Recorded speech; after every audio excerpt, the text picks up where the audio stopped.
Public comment, number one. No one signed up. Approval of the minutes of October 15th meeting. Need a motion to approve the minutes? Mr. Nicholson. Mr. Savage, second. Any questions or comments? Hearing none, all in favor say aye. Aye. Opposed? The ayes have it.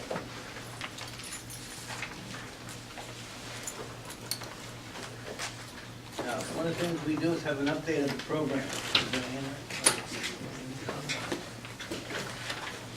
Good evening, members of the board, members of the community. Tonight, I think you're going to find that the presentation is going to be presented by KCBA Architects and Dewey Engineering to be quite informative. We've been working very hard over the course of the last many weeks trying to design in a conceptual way a program for the renovations of the high school, including some new construction, and keeping our eye on the target and the expectation that's been established by the board of $55 million. So this evening, you're going to see a PowerPoint presentation, and those of you in the audience this evening, we made extra copies.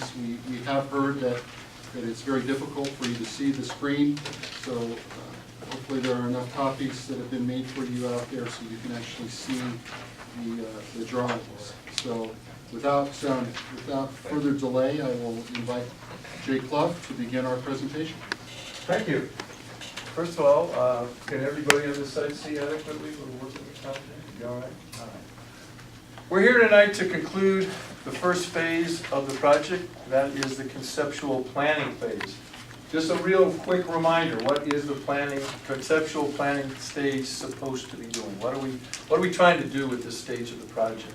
Number one, we want to establish the scope of work for new work, renovation work, and site work, so that we can have a pretty good idea going forth, kind of the limitations or the framework for the project to take place. That's the first thing that's going to happen.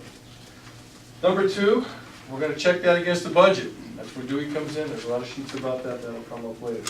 And that's why the conceptual planning has to be taken to enough detail that we can, with comfort, try to be pretty accurate with those budget numbers. And finally, it's a time for us to set up a schedule moving forward and to align the constraints. What the conceptual planning stage is not, it is not the design of the building. It's put in there are placeholders, there are concepts, there are ideas. It's enough stuff to get us in the right direction, but there's an awful lot of design to go in the future. So with that kind of preamble, let's go to the first slide. One of the things we did was begin to open up a dialogue with the township, both the township of Culverdale and the borough of Boyertown. And we're concentrating the site work mostly along Monroe Street. We think we'll get the most bang for the buck. Some of the key features are an extension of Monroe Street so that we have flexibility in traffic. It's our intent to own that, maintain that, and be able to control how that gets used. We've had some dialogue about how that might go, and as part of the design we can refine those. We would also be rebuilding the whole circulation in front. It's quite complicated now. There's lots of nooks and crannies, and we would be streamlining that so that we would be able to get along there. All the buses for the complete school with 6th grade brought over into one system of buses. Giving those buses the option of going out of Monroe, giving some of those buses the option of returning back to the borough, yet to be determined. We're also making improvements to the site parking lot down by the athletic fields, which is currently a stone parking lot. And because of this road extension, we are reconfiguring the parking and entrance area around Bears Stadium down in the corner here for the baseball. In terms of additions, this is a much more modest scheme than the previous scheme, and these are shown in the light tan. There are two areas. One in the corner, we'll talk about that in a minute, very economical because it's against the corridor that's already available, and two, an athletic addition along the back. The additions are positioned within the existing site circulation to try to disturb as little site circulation as possible. We'll be looking at some pedestrian improvements along here if we're able, if the budget will maintain it, as some of the discussions with the borough, because a lot of students do walk along Heel and Heel Alley. And I think, again, these are the kind of the opening concepts that are going to be driving the direction of the project relative to site. All right, we'll go to the next one. Overall scheme. Again, you'll see some other slides later that kind of compound this. But if we go into the building, the key features that we are doing to the building. We are bringing 9th grade to the historic 1930s and 20s, and this thing has about 5 ages to it. I'm going to use the term 1930s building or the historic building. Wonderful opportunity to bring 9th graders over, give them a little bit of autonomy and yet interject them into the main system. We will be working our way over. The yellow stuff are those areas that receive major renovations, meaning we're going to do some significant reworking of partitions and the like. The blue, as I just mentioned earlier, is new, and we're going to look at these in an enlargement in a minute. And again, I do want to point out, this is stuff that has been talked about in this room and in other meetings, so I'm going very fast. You have it before. At the end, I know you've only got an hour and some change. We can go back and review anything more. We can go back to it. But I'm going fast because we did have this discussion. The concepts have been holding up relatively similar to what we have proposed in earlier discussions with the board, as well as with the design committee meetings over at the high school. In order to get a better feel for this, let's go to the enlargements. Oh, missed that one up. There also is a second floor. At least you know I didn't memorize this stuff. The second floor is getting, as you can see, not a whole lot of work. We are reworking some stair towers to improve safety. The blue means they're new, because they currently entered into this courtyard or that courtyard, and from fire standpoint, that is, as you can imagine, not a good thing. And we are doing work, some major work to the science, because the science needs the major work in order to be able to be teaching the current curriculum and proposed curriculum. The concept, well, we'll get to that. So there we have the overall concept of the building. Mostly renovations within the shell, 21,000 square feet of new construction, down from about 60,000 once upon a time, and used very judiciously to try to get the maximum bang for the buck. That's what we're trying to do. Now we can go to the details. If we start on the lower level, or the main floor, if you will, the first floor of the 9th grade academy, 1930s historic building, we will be relocating the art department on the first floor out into a fine arts academy down in the other end of the building. We will be maintaining two functions that are fairly expensive to move and seem to be working well and seem to be kind of isolated. That is the district IT function. Moving one of those things is like open heart surgery. You don't want to do it if you can possibly avoid it. And this is actually a pretty good spot for it. Secondly, there's a printing operation district-wide in this corner. Again, outside access off the field. These guys have some private entry, so I think it works well. The idea here is we have repurposed rooms that are in the 1930s building, and we are able to get all the classrooms and the like that we'll need. Some of the special features that are in there that really need to be fixed. Right in this corner, we will stack 3 floors of ADA compliant toilets. It's very economical to do it that way. It's much less expensive than fooling around with old ones. We'll terminate the old ones and use them for other uses. Auditorium, we still get some work. You'll see in the pricing, there's some levels of work in there, but we certainly intend to use it for that program of the 9th graders when they come over. Some of the new concepts that are coming up have been talked about many, many times here. Collaboration. There you see the opportunity in the space. It was a former locker room to develop collaboration spaces for teachers and for students. So that's kind of the first floor in a nutshell in the 9th grade. Let's go up one, next slide.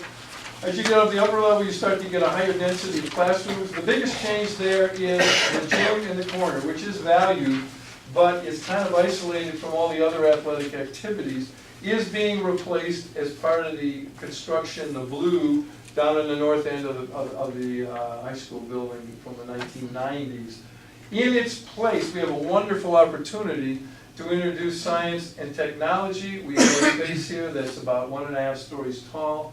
We have the opportunity to have support functions and collaboration spaces. The reason the collaboration spaces are so important is classroom utilization.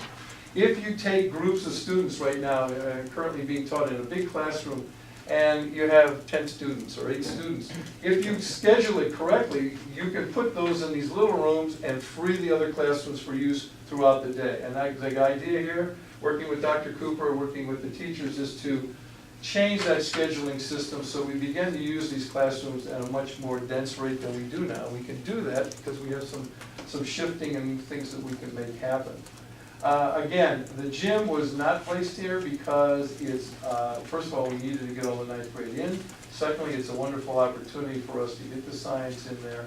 And I think it gives us a nice flexible space in which to deal with. We would be putting a total of, there's a big emphasis on science, there would be a total of 5 science rooms. You see 2 there, and the former, depending on when you went to school here or when you were there, I've heard all kinds of uses for that space, but I guess one of the last ones might have, well, latest one was ROTC. ROTC's been in there last, and they are moving more mainstream in order to free this up.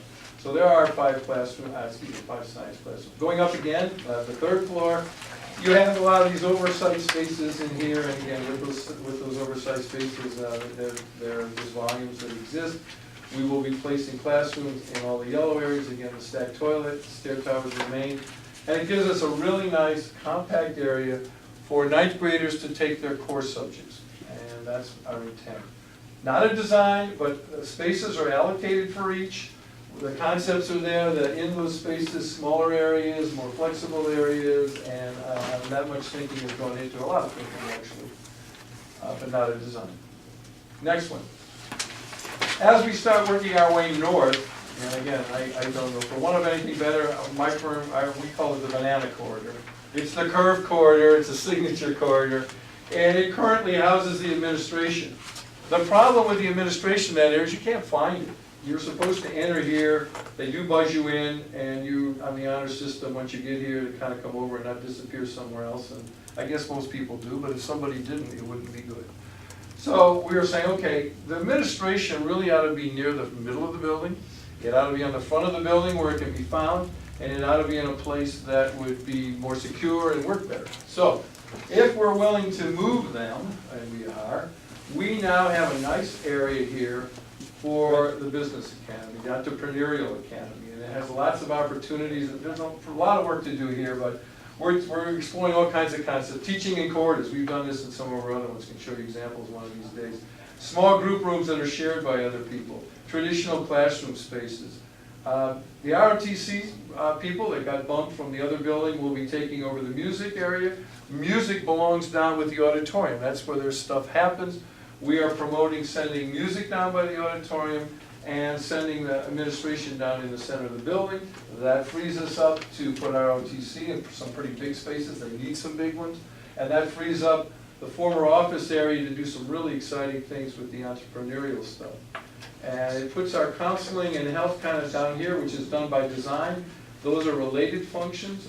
They work closely together, and students feel more comfortable. We're told sometimes that they can be kind of a little bit of away from the main administration. It gives them a little more sense of autonomy and maybe a little more openness and a little more willingness to interact.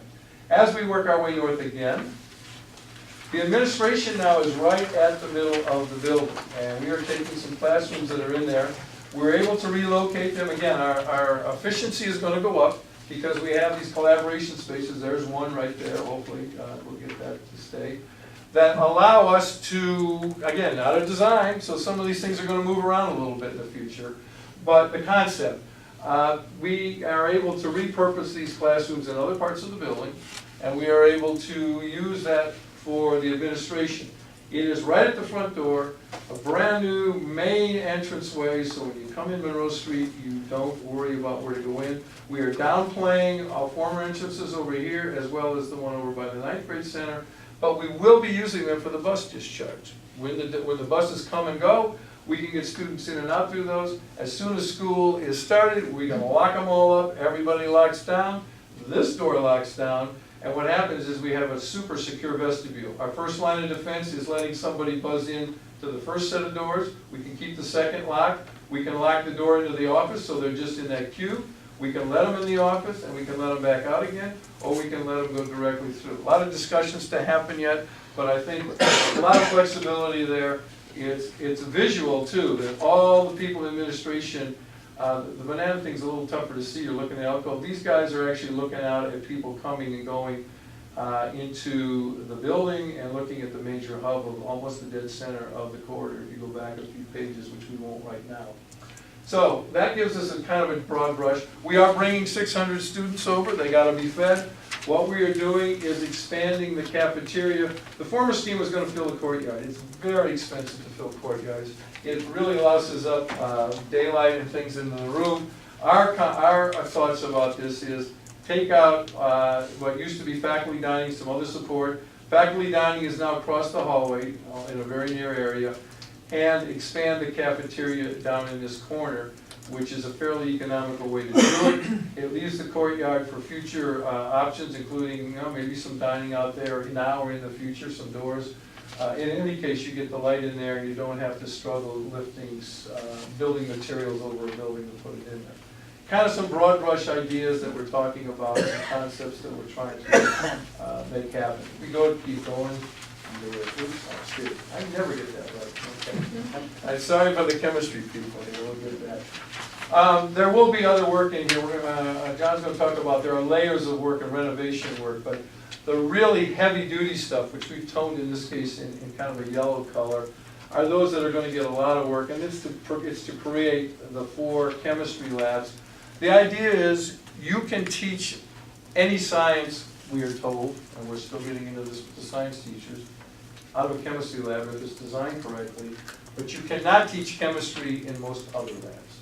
So we're going to set up, there are many, many other labs, whether you see physics and biology and down the hall we go, but we are setting up to get the physics labs to the state of the art and get them to function the way they should be functioning. That is on the second floor. And really, as far as second floor, major repurposing, major redoing, that's kind of it. Lots and lots of mechanical work. John's going to tell you about that. All the mechanical systems in the building, all kinds of new stuff. But these are the ones that really get a major shot, and then it's miscellaneous kind of fixturing and stuff in the other one, and the other part of science. Again, that's one way to get this project back from where it was into where you want it to be. Next one. Now we're going to okay.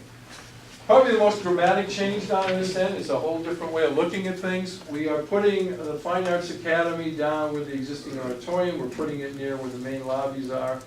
And we are actually, again, removing a former lobby. There are too many lobbies, too much confusion about where you're supposed to be going. And we were able to kind of rework that in a fairly economical way. The blue is new, so this is really a fantastic way to get a fairly inexpensive space. The corridor exists. So we are building classrooms without having to build corridors. That's pretty good. That's as good as you can get. And we're pretty excited about that.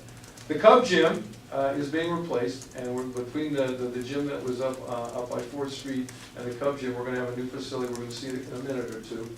It gives us the opportunity to kind of put the music department right out in the middle. And one reason it's here, those 9th graders that we're interjecting into the system, they're going to use this, but we don't want them to have to wander through all the school. When you go back a few pages, when you take this home tonight or later, you'll see that's a pretty straight shot right across the front through the administration to this fine arts wing. The art is right near the main lobby, so we're going to take advantage of that. It's near the stage. Musical stuff is likewise. One opportunity we think is kind of nice. Right now, if you come into this corridor, you've got to go down, around, and back again. We have an opportunity here, since the locker rooms aren't necessary here, the Cub Gym is gone, we can break through those locker rooms and put a corridor. And instead of having locker rooms look out in this courtyard, we can put those collaboration rooms, 1, 2, 3, 4 of them, where we have the, and again, near the center of the building, where we can have various people, various curriculums, use them, clean up the circulation, and again, fairly economically doing this because we're not building additions. We're tearing out stuff that was pretty tired anyway and would needed to have been removed, so that's kind of a good thing. And the gym gives you those volume spaces that you need. When you're doing music and choral, you need volume for that to work. Again, not a final layout. I'll bet this will change 5 times, but the concept is set that we believe within that realm, and Dewey has put in enough money to pretty much do what we need to do with the music department to make that a success. Same way out here, so we should have a lot of fun. And there should be a synergy between them. We're talking about art galleries in the corridors here, which should be kind of fun. They have an art gallery now, but it's kind of remote. Not too many people go by it. Well, we'll put it here where they're almost the center again of the building. Libraries right there, media center, so you get a feel for it. So a lot of people go by it, so it's a nice opportunity. Concepts, great ideas, moving along, and we'll see where it takes us. Keep going north. We're running out of north pretty soon. All right, we're all the way down to the far end of the building by the gravel parking lot. And it's our opportunity to replace the Cub Gym and our opportunity to replace the gym up at 4th Street, because this is twice as big with a divider down the middle that gives us multiple teaching stations. It gives us a lot of bleacher. It gives us an athletic entrance. The parking on this site is all down in that, the majority of it is down here. And what generates a lot of parking needs are the athletic events. We have sports going on in these things, basketball and volleyball and wrestling. When you have all those going, you have a need for that. So we have an opportunity here to make a major entrance for after-hours use. We can seal off the rest of the building. And in this fine arts wing, we got the auditorium, which could get added from the Monroe Street extension. We can come into the athletic facility and get to the gym, or come at it from Monroe Street, but there's more parking down here. We will be expanding the adaptive gym. It's done within the confines of what's there. By repurposing and repartitioning, we will repartition the locker rooms. They're inefficient. Things don't use. One of the classics, showers. They have these big, gang, showery things, and they're not used that way anymore. So by replacing those with smaller showers and individual showers, you gain spaces, flows, and storage and the like. If you start to rework that, you have the opportunity to put all those things so they really serve us very well. So the yellow again is saying within the walls that exist, we're going to rework that. Within the on the end, we're going to use the new construction. We will be reworking access to the stage. There's little things that have to be worked out. And ultimately, our goal is to stay kind of within the parameters of the existing sidewalk system. We will be rebuilding it, because right now that's actually a parking lot in there. But it saves a lot of money. If you can stay within the parameters of the building as you go all the way back to the second slide, or the slide right behind the cover page, you can save money doing that. I think that's the end of my shtick. Let's see what happens when you go one. Oh, well, I'll do this one. That's okay.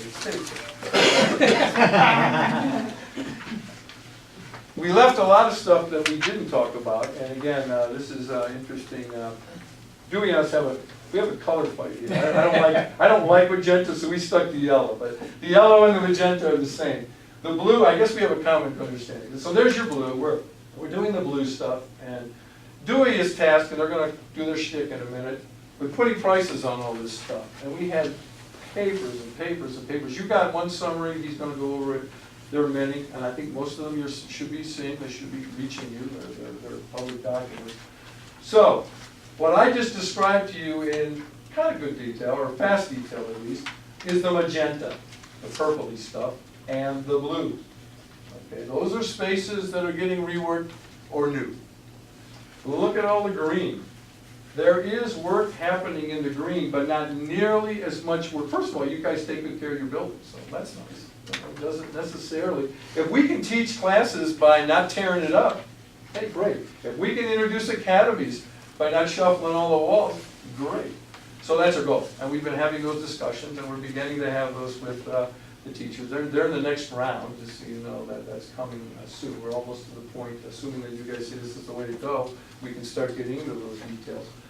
That leaves us with the green. There are things that happen in green, okay, and there are things that happen in some of the white, because there are mechanical things that happen, sprinklers and the like. And this is where Dewey's going to take it. We're going to have one more slide. At least I remember this one. There's the second floor. There it is. Aha! The second floor. For some reason, that's a different color, that's magenta kind of. Well, it isn't. Magenta, what the difference between magenta is probably a reconfiguration, and this one in the corner is we're working within the wall, so we kind of split hairs on that. So they got a little more refined than we did in terms of putting, we've been working with them hand in glove, so this, we stand behind it, that came out of it. So, you've seen the heavy renovation, that was the yellow. You've seen the blue, that's new. You've had me briefly describe that there are 3 other things that are going on in different colors. And that's where Dewey fix it up and have at it. You can have my corner if you wish. Yeah, You like your I corner? know where the button is on this one. Thanks, Jay. And as Jay pointed out, I was going to present this slide myself, but Jay took care of it. The first 4 slides, the 2 that Jay just reviewed, and the next 2 are basically going to be refresher slides. It's pretty much information that you've seen before, the last board meeting. This first one is our scope of work document that you have in front of you. It's a 10-page document. We haven't really changed that at all. This is what we've based all those levels of construction on, and vice versa. And this is what we based our initial project estimate on, project budget estimate. So this is basically the Bible that dictates what we're doing to the building, and that keeps Jay and his people in line. We hope. We do. Next We're afraid of you, John. What we're going to present, this is our original budget. You'll see down at the bottom, $55,810,000 is what we came up with. Our task was then to meet with the administration and our whole leadership team and see how close to $55 million we can get this down. Okay, cut that $810,000 out. What you're going to see tonight, I'm going to present to you tonight, is basically 2 budget estimates. One is close to the $55 million we can get, which is not based on LEED, not based on going for LEED silver or gold. The other estimate we'll talk about tonight is an estimate that includes the additional costs that would be required to achieve LEED silver and gold. And that would be required to achieve LEED gold to take advantage of the ACE grant, and LEED silver would be required to take advantage of the additional PDE reimbursement. So we'll go through 2 estimates tonight, explain how they differ, and then the decision will be up to the board to which way we go. Go ahead, Dean. Do you have a question? I just wondered if we received word that we got the grant.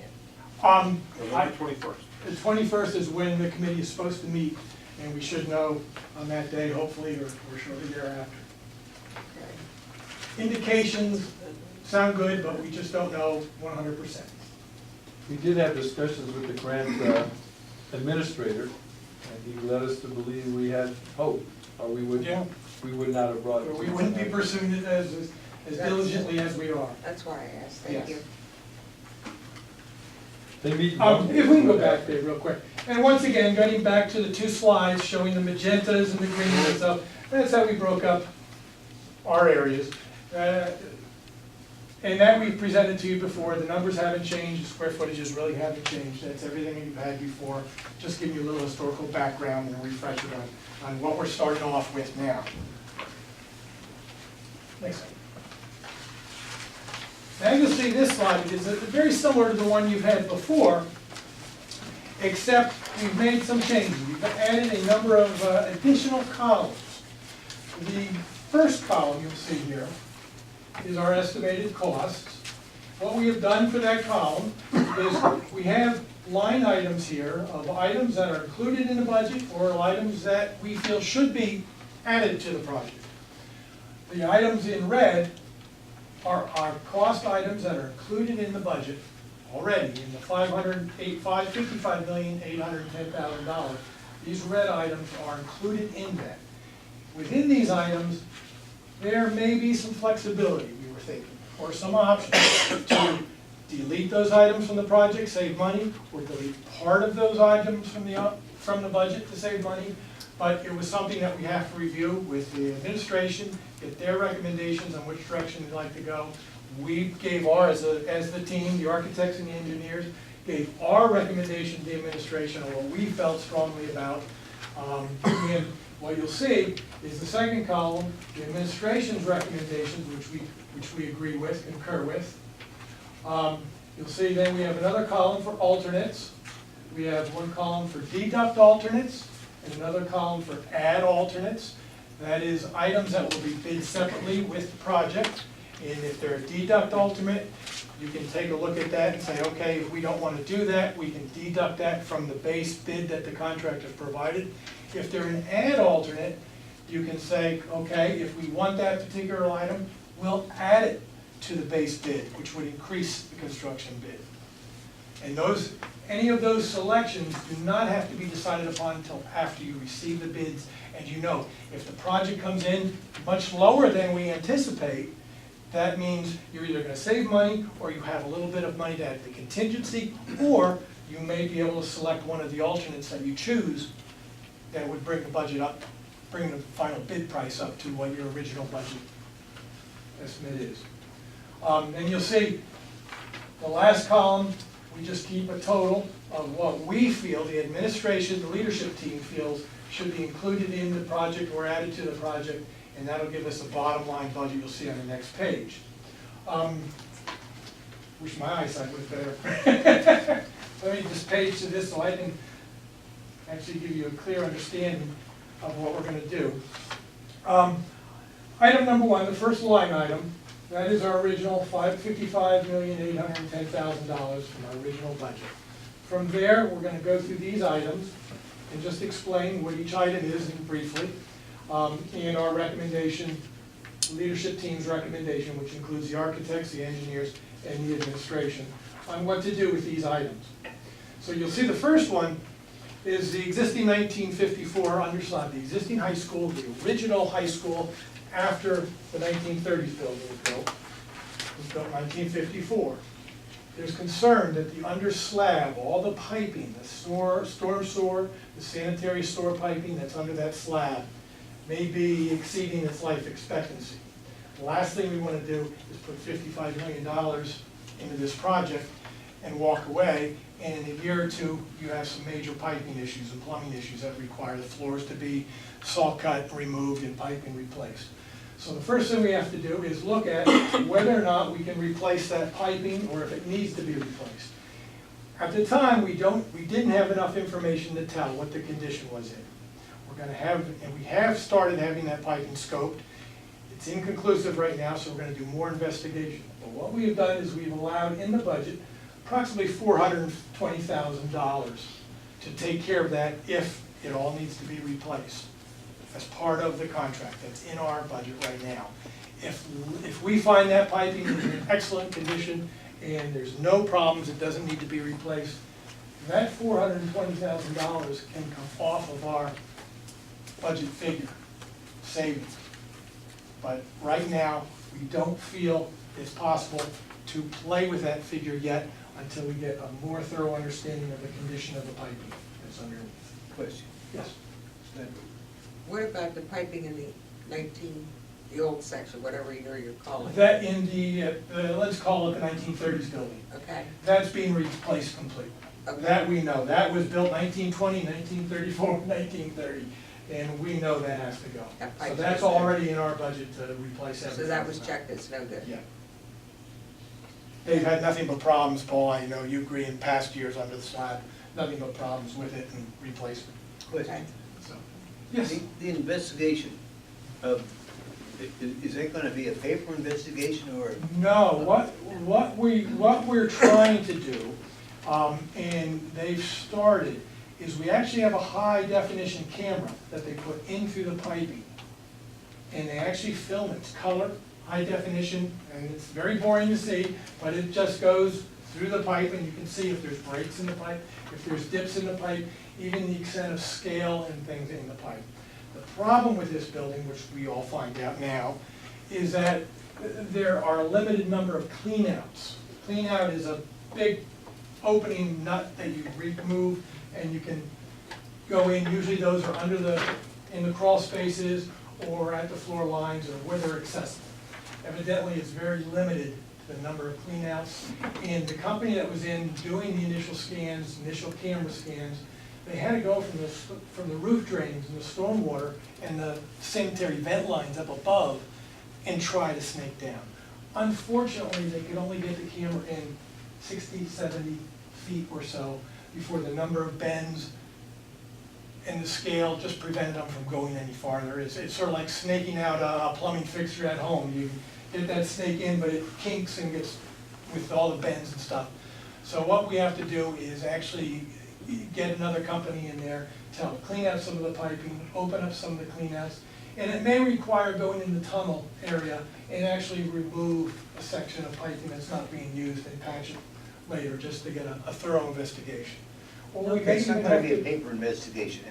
It's gonna be a physical. Oh, yeah, it's most definitely a physical investigation, Okay, that's thank correct. you. It may be, in the worst case scenario, that we may even have to excavate a small nondescript area of the building and the floor slab to get the pipe, just to open up so we can go through.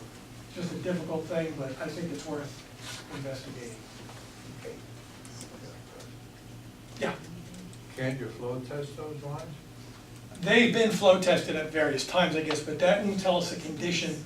They may be fine now for flow, but a week from now, a month from now, 2 years from now, or 10 years from now, all of a sudden the pipe may break. Well, that can happen to anybody. I know, but this is much more difficult, especially after we put $55 million into a building, into a project. We want to know the condition. The last thing you want is a big change order coming down the pike. Because the contractors get in there and, You can tell, they did find mud in the line. yeah. There is mud in the lines that they were Well, able you got to. infiltration. Yeah, there is a stormwater line that runs through the courtyard that's evidently terracotta, and there is mud in there. More investigation really needs to be done. And if push comes to shove, we're gonna just have to leave that $450,000, $420,000 in our project. We're hoping we can take some of that out and have a savings. But right now, we're keeping that all in. And if push comes to shove, it may be a system that we abandon all that existing piping, don't replace it, don't repair it, and just reconnect the above ground lines to new lines that we install. The next item we have is upgrade the controls of the existing elevators. Item number 2 here. Worth $40,000. Right now, it's worth $40,000. What we're saying, we'll upgrade the controls on the one existing elevator, which is an older elevator, but don't do anything to the newest elevator, which is a 1992 elevator, because that's in pretty good condition. And we figure that deduct would be worth $40,000 by not replacing the controls, not upgrading the controls on elevator We number. did some work on one of those elevators in the last 2 years, didn't we? Oh, I'm sure there's been work done on the We elevators replaced the piston and stuff. periodically. The piston, you replace the piston, I Yeah. think. Okay. And this would just be the controls, not replacing the whole elevator in this particular case. You'll see we have a line item down lower. We do have to replace the elevator cab in the 1930s building. That is not ADA accessible, and it must be to get to all 3 floors of that building. So we have to increase the cab. We feel the cab can be increased within the existing shaft, so. Item number 3 is code-related issues, deals with handrails, potential firewalls, fire separations. We have a line item in our budget already included for $450,000. That we're hoping we can reduce and offer some savings to the project budget. We won't know that till the plans progress further, and the architects and myself can sit down with the code enforcement officers and actually discuss with them what needs to be done, what they can give us credits for, and things like that. We're sprinkling the entire building, which makes it a lot more safe. We're upgrading certain elements that we know have to be upgraded, handrails and things of that nature in the stair towers. But there's other things that we do not necessarily meet the letter of the code, but we are making the building much more safer than it is now. And many a times, we just have to see what the code enforcement officers want us to do. So right now, until we know further and can sit down, spend a lot of time with them, we have to leave that dollar amount in our budget. Next item is utility main upgrades. Additional fire protection mains. There's a fire hydrant out in the driveway near the tennis courts that's not operational. We have to find out why, possibly get that connection. We don't know what's involved in that yet.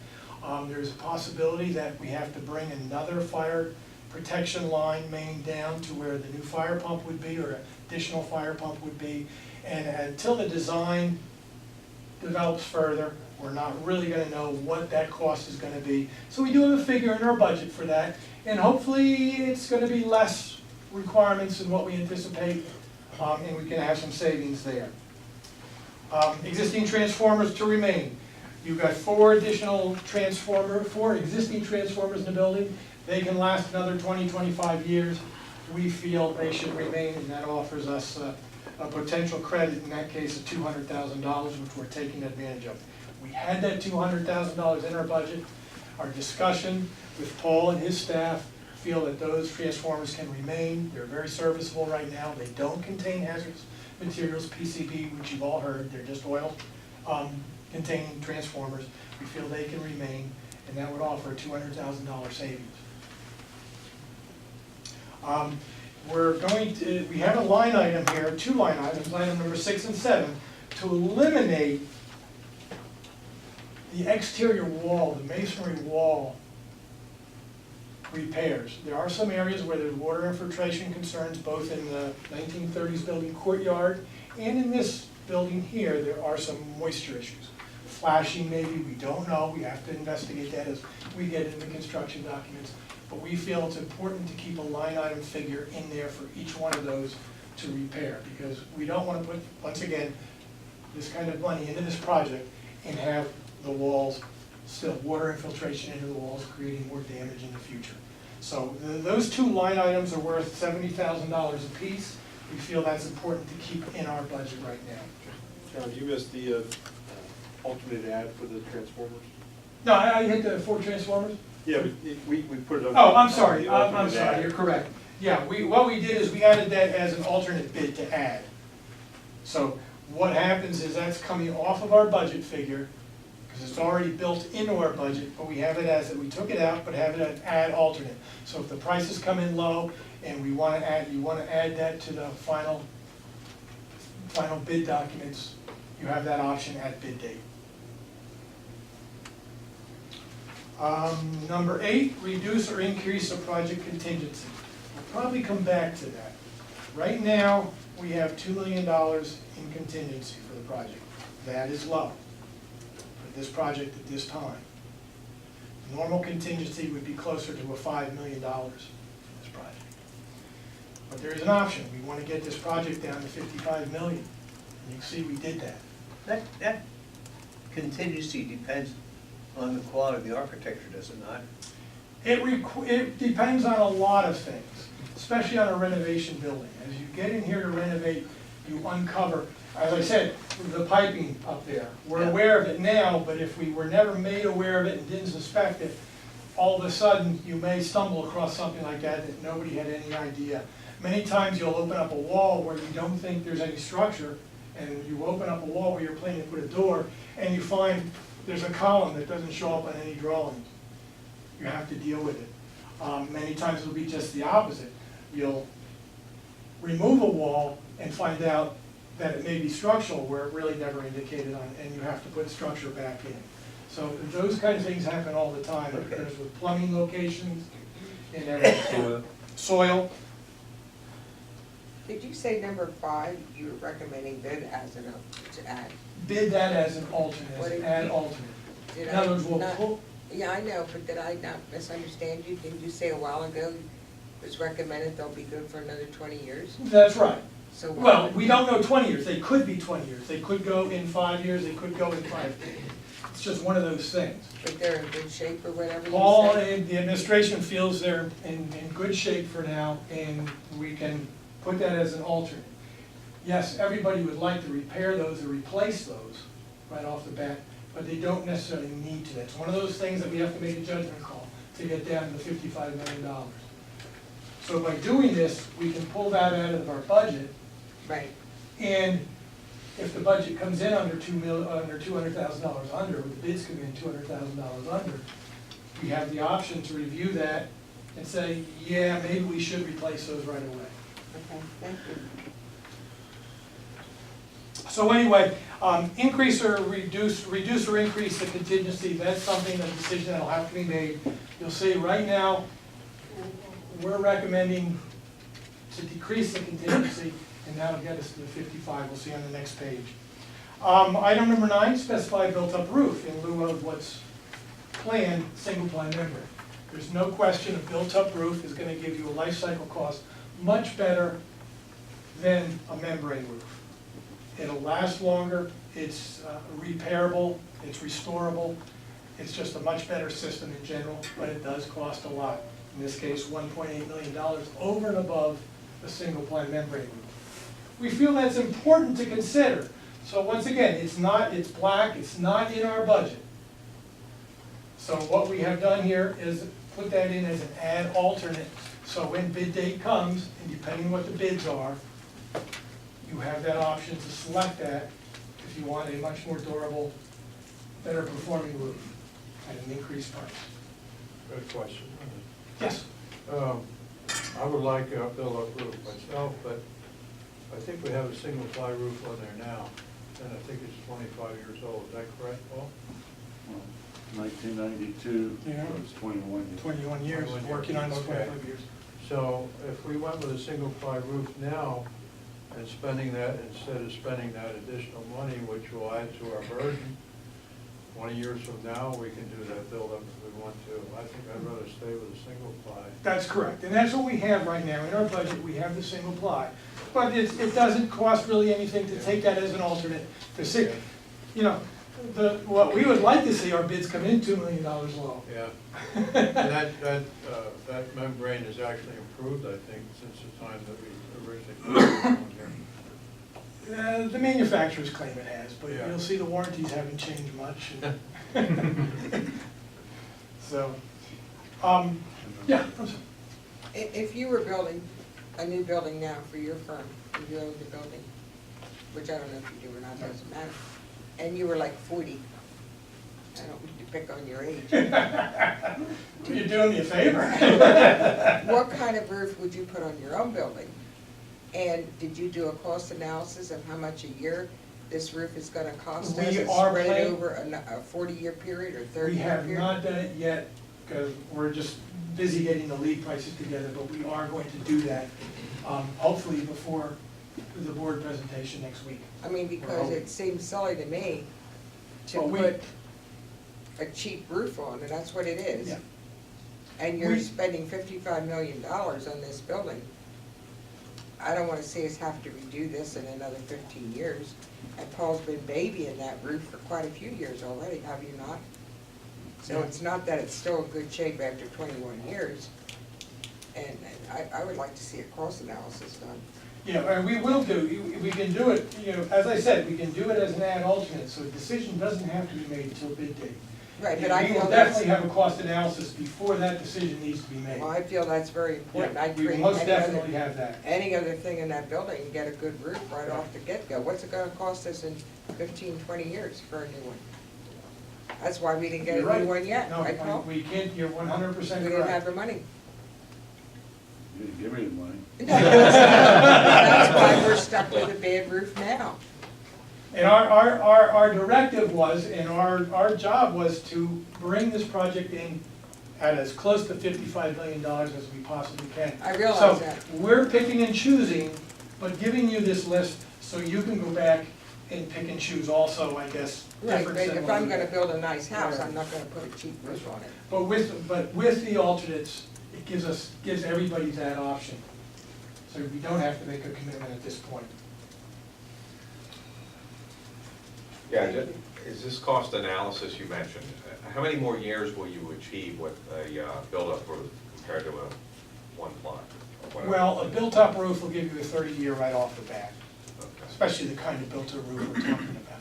But the nice thing with most of your built-up roofs is they can be repaired and rejuvenated every 5 years or so. Paul would know more than I do, but they can be recoated, they can be re-flood coated, and new surfacing put on those. And they can be constantly repaired. With a single ply membrane, you get a hole, all you can do is slap another piece of rubber on top. You get a hole, you don't know where that hole is because the moisture just migrates to other areas. And it's just one of those things, it's the nature of the beast. The new additions you're putting on, like, was it gym or auditorium? or Yeah, the gym something? and the art Are room. we putting a flat roof on them too? Yeah, that'll be a flat roof. Well, it won't be a flat roof, it'll be a sloped roof for drainage, but what most people consider a flat roof. They'll have a minimum of 1/4 inch per foot slope. Thank you.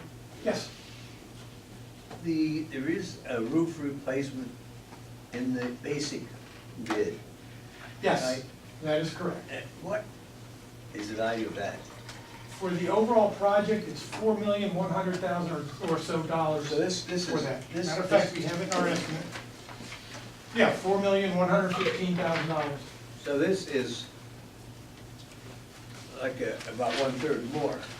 It'll be about $1.8 million more. That's correct. Okay, thank you.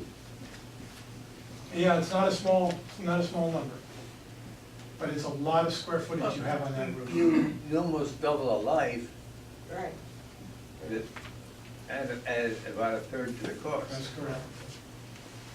But the other thing is about, you have to consider the carrying charges and the interest and stuff that's being paid. So that could be a false number right now. That's correct. And we'll look at those things for the Okay. life cycle costing of the system.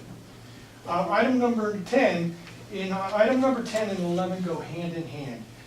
We've had this on our last list. Upgrade the existing toilet facilities to current ADA standards and replace all the existing plumbing fixtures in the toilet rooms. Most of the existing piping will remain. And that would be done primarily to meet the LEED silver and gold standards.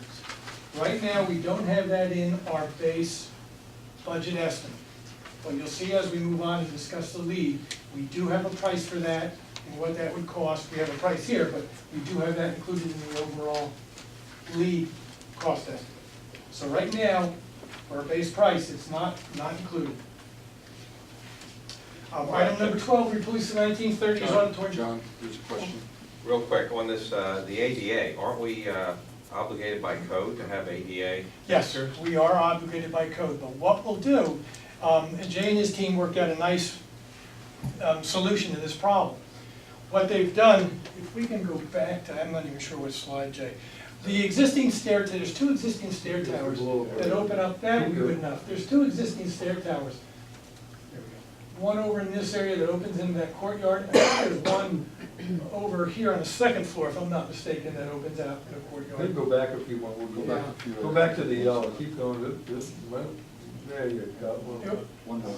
actually was that. Yeah, it was right on it. Right there is one.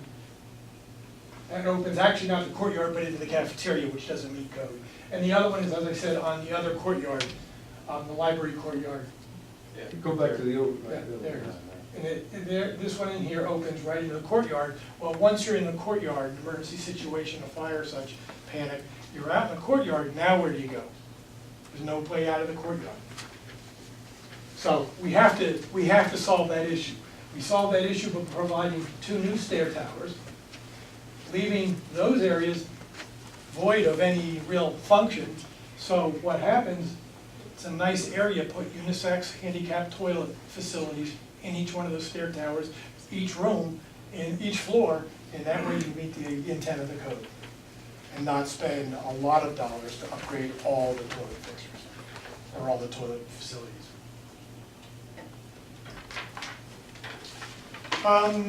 Replace the 19, we'll continue on, any more questions? The last item on this sheet is item number 12, replace the 1930s building auditorium seating. We just don't have the budget for it at this time. We're not doing much in that auditorium other than mechanical and electrical related items. We suggest we take that, once again, replace those chairs as an add alternate. They're in fairly good shape. The problem is, don't make replacement parts for those chairs anymore, and Paul and his department are having a heck of a time keeping those chairs together in working order. What parts don't they make replacement? Probably any of the parts, any of the metal parts or anything just aren't made. All the castings. All the castings. Get me a piece that's good, whatever you need. I'll get you a whole chair. Okay, that's great. I'll get you castings. So what we're recommending in this case to make replacement of those chairs as in, once again, in add alternate. It's not in our budget presently, and we can add that at bid date and make that decision. Yes? Before you move on, can I ask a question about the project contingency to make sure I understand that correctly? Yeah. So you have that number of 2 million in black, which means it's not included in the current budget? No, that is included. We have a contingency included. Doesn't say that. Yeah. Okay, so it should be in red, right? Well, we didn't keep it red or black at this, it is, 2 million is included in our budget right now. But if we could reduce or increase it, one way or the other. Okay, So that is included and it'd be a credit of, if we reduced it to get to the 55 million, it'd be a reduction of $795,000. You're right, it should probably be. It should be red. We'll put it Yeah. for the next meeting, we'll Yeah, get it right. it should be red, you're correct. Makes sense. I should say included, But red is implied that it's included? but all the rest say included. Fair Right. enough, you're Right, right. yes, you're You're trying to correct. confuse me? You're correct. You're right, I'm confused now, you're right, you will put included in there, that's Thank you. correct. Now we're good. thank you. That was a good question. A very good question. Item number 13 goes hand in hand with the auditorium seats in the 1930s building, and that's the auditorium flooring. To replace the flooring, you've got to remove the seats. And it's also additional cost, we weren't planning to do anything in there for budget purposes. So once again, the recommendation is to make that replacement of the auditorium flooring, the carpet, and the vinyl tile that's in there as an add alternate. Item number 14, replace the existing lighting in the level 2 classrooms. That's the majority, 216,000 square feet or so of existing classrooms where there's not a lot of work taking place. The existing lighting will remain. We are planning from our scope document that you have, all the corridor lighting will be replaced. In all the level 3 areas of construction, that lighting will be replaced. It's just the rooms, that are, which is a majority of the building, that aren't really getting a lot of renovation, more than mechanical, sprinkler-driven kind of renovation. So that means the ceilings will be coming out and being replaced in the budget, but the lights will remain. And you'll see in that one, that particular case, we do need to replace all the lighting throughout to attain the LEED certification, to take advantage of the potential grants and the additional reimbursement. So you'll see we'll discuss that and move that budget figure to the LEED budget. The 2 existing high school emergency generators are going to remain, and we're going to replace the old 3-story building, the 1930s building generator, because that does need to be replaced at some point. They're all operational, they seem to operate fairly well. We're going to keep 2 existing, but to replace the third, the 1930s generator, we're going to take that as an add alternate. Presently, none of that cost is included in our original estimate right now. Item number 16, replace the existing elevator number 2, the 1954 traction elevator in the 54 high school area, the original high school building. That we weren't planning to replace completely at all. We feel it's essential for the building safety, and the decision by the leadership team was to keep that in our, was to add that to our budget. So that would be an increase, if everybody agrees, of $85,000. Repair the existing high school corridor terrazzo flooring defects. If you've been through the corridor on a sunny day and the light is just right, you can look down the existing corridors and you can see bubbles out of a lot of areas. Those are defects caused by moisture coming up through the grass slab.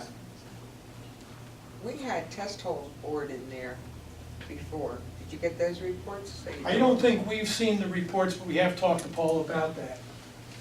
We haven't There was investigated. water underneath. Yeah, before. that's what it's usually caused by, water usually Right. infiltrating up from under the slab. That's our experience. So we had originally a figure of 145,000 estimated for that, not in our budget, but we figured that's what it would cost. What we did is to compromise, we figured, well, let's add that to our budget of additional of $45,000.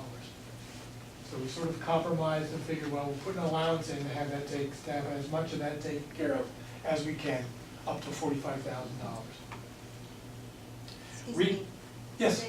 Is it a safety issue for tripping? Or No, why is no. it? Matter of fact, if you don't go down the corridor and catch it just right with the lights and the lights from the classrooms or lights from the entrance doors, you really have no knowledge it's there unless you happen to just step on it or scuff your feet. It's very difficult to see, but it is there and it is an issue. All right. It should be taken care of. There does says the work is essential for building safety, that's why I was. No, not at this moment, Not it's not. safety. We don't anticipate that. It's not safety, actually. Yeah, it's not a safety, it's more an aesthetic and potential future maintenance issue. Okay, Oh, thank you. see, oh, the other one. The No, I other don't see safety safety. is the elevator. Oh, The you're elevator right. safety. I'm sorry, I was looking at the wrong place. Yeah, the elevator is My definitely a apologies. safety issue. Item number 18 is a site issue, reconstruct the 8 existing tennis courts, including the unsuitable subgrade and the fencing. It's worth $600,000. We do not have that in our budget. It's something that can go in capital improvements at some point. So we figured, let's put it in as an ad alternate. We all agreed to put it in as an ad alternate and see where the bids come in and make a decision at that time what to do. That would include removing the fencing, the lighting, tennis court surface, and all the soils underneath, which is causing the tennis courts to crack. Item number 20, adjust the fixtures, furniture, and equipment budget. We have John, a can you go lump back sum. to, can you go Did I back to miss 19? 19? Oh, that's a very important one also. Construct the 6-foot wide sidewalk and 8-foot tall fence along the north side of Keel Street. That's the alley that connects Keel, that runs parallel with the building, out to Burke's along the end of the stadium. That's a major student circulation path, walking students. I feel that's important, the administration does, that's a must. To put a sidewalk in there, a safety fence along that wall, along that, it requires some retaining walls, but everybody feels it's a very important item to include in the project for safety. Question, 6-foot Six, walkway? 6-foot wide walkway, the full length of. That alley is, pardon me, Gale Street Yes. is narrow already. Will there be room for traffic? Yeah, behind the if you look sidewalks? right now, between where the fence is now and the stadium walls, there is room, or the stadium bank and such in the parking lot. There is room, and we'll have to do some retaining walls and things to take care of that. Yeah, I'm Design just hasn't been concerned worked about out. traffic driving down the sidewalk because the street is so narrow. Yeah, no, it won't, the walks won't encroach on the side, on the alleyway. Okay. And we do call for a fence to be between the sidewalk and the alley right now. Oh, We're really? planning. Would we have to resurface the alley then? Not much of it, if anything, just patch like they do for curbing and such. That's in bad shape. We're hoping not, we have, Yeah. we part of the land development with the, I don't know if that's Cobra Kill or Boyertown, it's right in there. Yeah. What their requirements might be. And the last item in the scheme of things is relatively minor. Repair and replace the bare gym divider curtain. It's about a $45,000 item. And we just, right now, you know, it's pick and choose, keep that budget where it is. And right now, we all said, well, let's just keep that as an ad alternate because it can be part of a capital improvement. It wouldn't take long to replace at some point from a summer project or something like that. Or if the bids come in low enough, we can add that, select that as an ad alternate. Bottom line, you'll see there, the bottom line for the proposed project, $55 million. We hit the mark, on the money, and it wasn't planned, believe me. We did that by reducing, we actually came to $55,795,000. And by reducing the contingency, we hit 55 million. That leaves 1.2%, $1.2 million for contingency, which is not much. That's not good either. We were $800,000 over the 55 million when we started, 810, and now we're down to 55 million, but our contingency is 2.3 No, million. now it's 1.2. contingency, to get to 55, the contingency reduces to 1.2.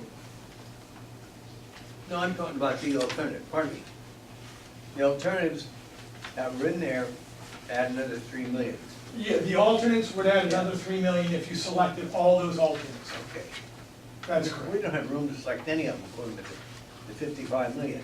Unless the bids come in much lower than, or lower than what we anticipate. I mean, there is a possibility the bids could come in at $50 million. We'd love it. Yes. Several questions, maybe some comments. Just going back over the whole presentation, I think the safety and security of the entrance, it looks like it was very well thought out. Just a comment, the cafeteria, the addition to the cafeteria, how many more students will that seat? We will be able to, we're still working out the fine details, we'll be able to accommodate 600 or more, which we expect. We will also be working on the other end of the cafeteria and adding a scatter serve food system. So that whole thing is gonna get reworked, but we'll be able to get this, the students to be here. Okay. The new gym. So as I understand it, we're eliminating or relocating the Cub Gym and the gym from the historic building. That is correct. This new gym that's being added on, did I understand you to say it's twice the size? Nearly, not quite, but with the curtain, it allows both functions. Now, one of the reasons we also moved the gym in the 1930s building, it's very small, has some substandard runoff spaces. The locker rooms are in the basement, it's a nightmare to get ADA to it. But knowing that you have those functions being used, we are able to take them both to the new gym, close the divider, which is a hard divider, and get two gyms out of it nearly the same size. So you could have, so in the existing system, how many games could be going on? We've been talking to Dr. Cooper about I this. think There's it's, an auxiliary gym in here as well that's another place that we're gonna get. So what I'm some trying to more. understand is if you did it not by square footage, but just by games. So right now, if we had the Optimist in, they're playing games, whatever, how many in the Cub Gym could play a game and call it the historic building gym? Right, that's two. And then So you is can that, get two. is that two games and then with? Two in your main gym, now it'll remain two in the main gym, gives you four. And So- we get something in the auxiliary gym that we're putting together, which would be. So are we losing any capacity for games at the same time? That's, I guess what I'm trying to understand. We don't intend to. That's not. I don't know how frequent or often that the older building, the 30 structure, that gymnasium is used for a game, again, because it's in the runoff, you're right there, like the edge of the court's there, and then there's a wall. Well, I know the Optimist uses it when I coached with them, so I'm just trying to see if we're losing something, and if we are, is it still workable or whatever? We think it's workable because the new gym with a divider should give you better than what you had in the old gym up in With the the Cub 1930s Gym, building, and the okay. Cub Gym. The other gym that you have stays, so that didn't get compromised. And we were doing, there was a yellow off to the side in that slide, you go back a few pages, that's an auxiliary space, that again, for those non-high bay things, not basketball or volleyball, but some of the other functions can be used in this. So what we're getting in a lot of our PE classes now, less traditional sports that require lower volume spaces, gives us a little more flexibility. Some of those other- The other thing I want to understand is, what is when all is said and done with this layout, what's the capacity as far as number of students? What would be the maximum that we could educate after this renovation?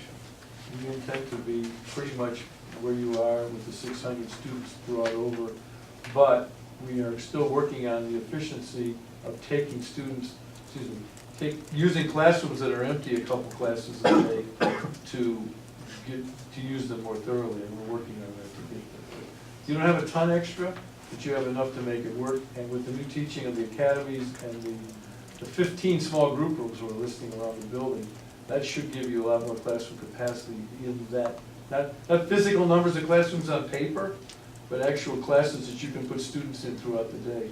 And that's an ongoing process that we're doing. Okay, well, I think No, I that's critical understand. to spend this money. I understand. And then if projected growth continues or accelerates, suddenly, 10 years from now, we're looking at, we gotta expand the high school again. 10. So, That's- well, whatever, I I'm understand. just playing it out.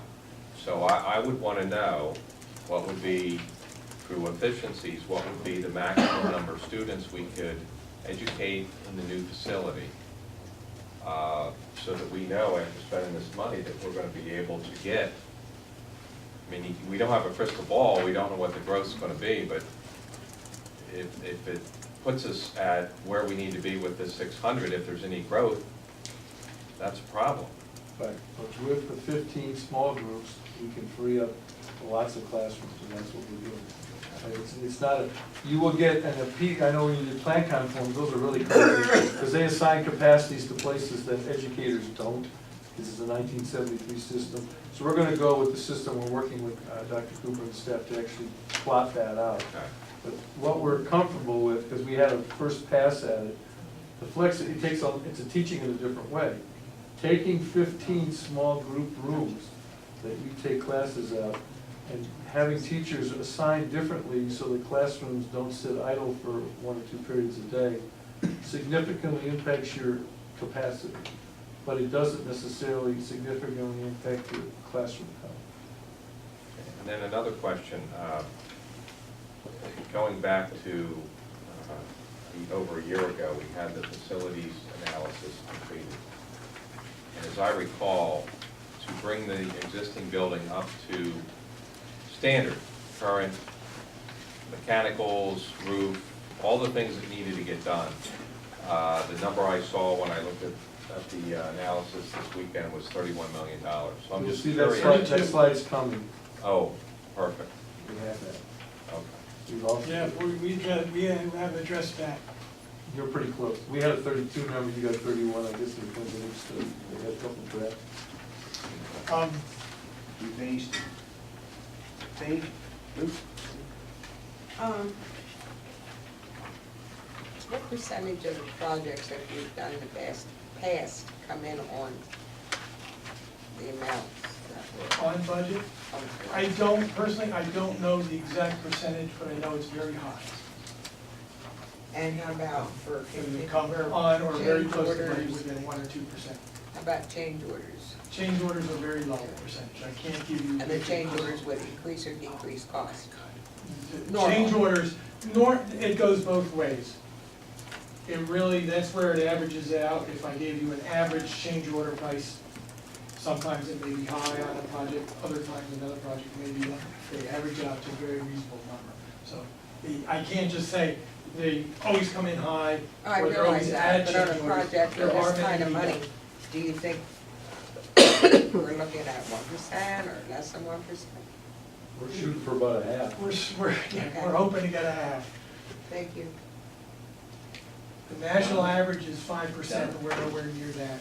We're much below that for change orders for a typical project. Don has a question. I have 2 questions, actually.